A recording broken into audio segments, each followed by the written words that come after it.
L'Inter fa tutto quello che andava fatto.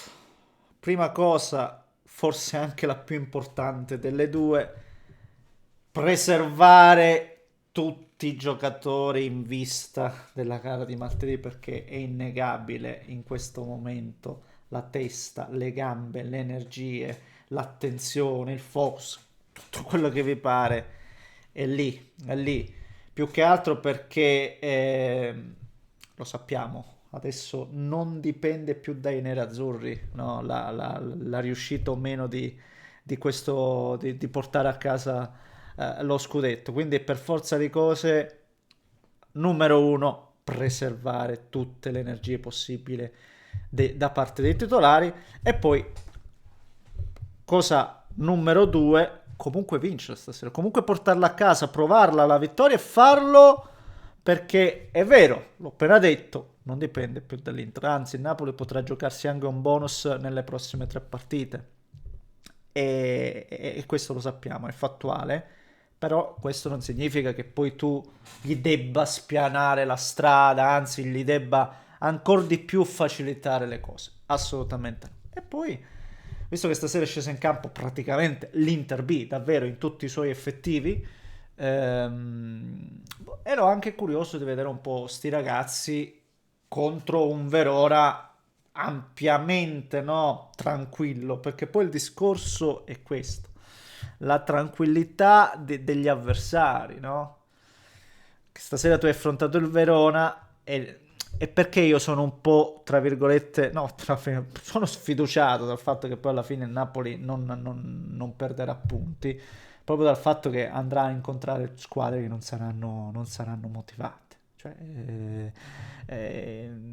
Genoa, campionato finito, il Parma quasi, è vero che non vincendo ancora la matematica quasi, e poi hanno anche il Cagliari, stessa roba, e questo è il discorso, le motivazioni degli avversari fanno un po' la differenza, però attenzione, finché si è in gioco, finché si balla, devi ballare, questo sia chiaro, però il mio sogno in questo momento è più un sogno che vede una musica diversa, ecco, onestamente. Ne parliamo e come se lo facciamo prima con il vi invito a boom boom, spolliciare, iscrivetevi se volete seguire i prossimi contenuti e domani, ragazzi miei, saremo invece a valutare la corsa Champions perché anche quella, anzi, adesso direi soprattutto quella è molto imprevedibile, ci sono proprio anche degli scontri diretti, quindi ci divertiremo, vedremo delle belle partite secondo me domani, me lo auguro perlomeno, per cui din don,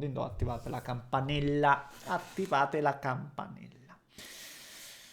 So già che oggi mettendo l'Inter B tutta per intero in tanti diranno, e forse anche una parte di me non lo nega, perché poi è facile, no? Col seno di poi è sempre troppo facile, io sono il primo che mi rende la vita, questo rende la vita facile e semplice a tutti, no? Parlare dopo è una cosa che mi viene bene e credo a tutti noi venga bene.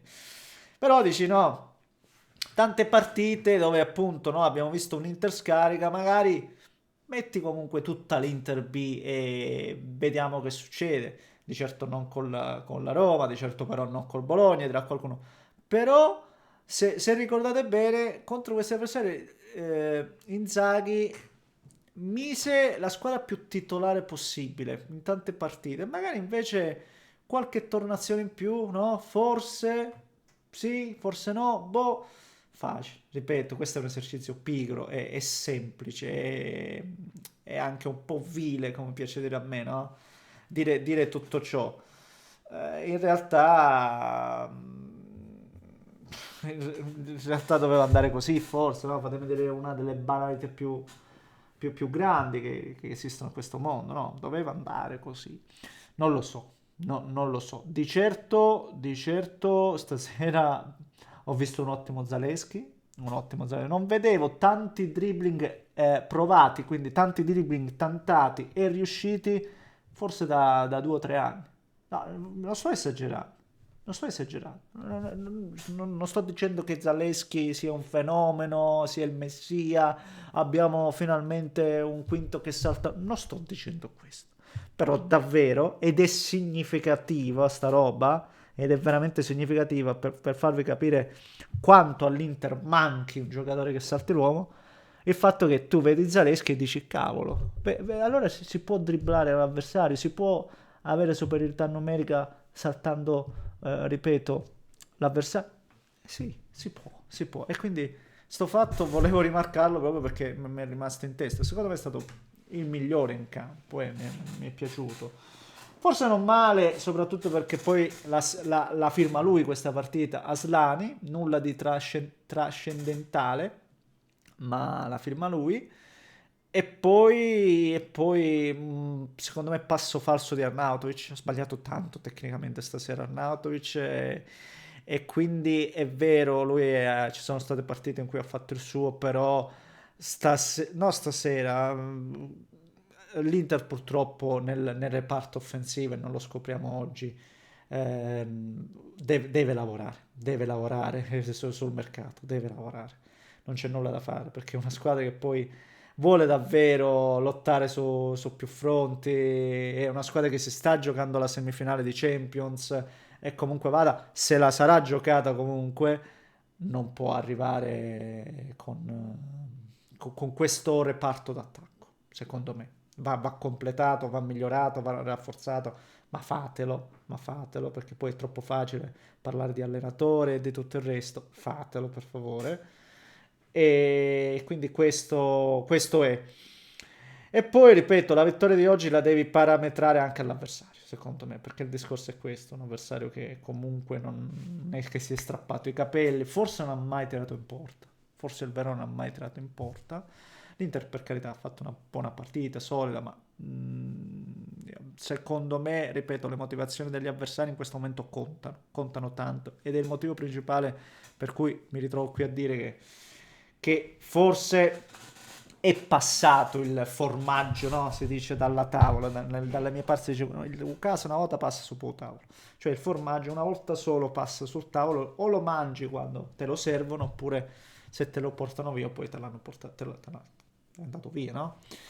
E questo è il discorso, ma va bene, sono contento perché comunque prima che si giocasse sta partita eravamo entrati in quel mood in cui ormai qualsiasi partita di campionato era destinata ad andare male, invece no, invece abbiamo visto che comunque facendo le cose per bene, anche con tutte le riserve, ripeto, con l'Inter B, la porti a casa, forse l'hai portata a casa anche perché era veramente l'Inter B. E l'ultima cosa che voglio dire, la partita che... no, la partita dove voglio arrivare? Carlos Augusto, che non ho citato, ma che secondo me è stato anche lui tra i migliori, sta benissimo fisicamente Carlos Augusto, sta nettamente meglio di Di Marco. Il fatto che abbia giocato tutta la partita Augusto, che Di Marco abbia fatto gli ultimi 20-30 minuti, mi fa capire che giocherà di nuovo Di Marco, secondo me. E se canna di nuovo questa scelta, e poi ne è responsabile anche un po' Inzaghi. Questa cosa voglio dire perché è giusto, no? Meriti e onori e oneri, come si suol dire. Perché Di Marco è un mese che non sta bene. E secondo me si scherza un po' col fuoco in questo momento. Magari Di Marco sarà il migliore in campo e io è giusto che venga deriso, per carità, perché è facile parlare dopo. Questa volta voglio parlare prima. Per me Carlos Augusto già doveva giocare l'andata, per me dovrebbe giocare titolare al ritorno. Vediamo quello che succede. Fatemi sapere cosa ne pensate voi, commentate, likeate, se volete iscrivetevi al canale, un grande abbraccio da Neschio.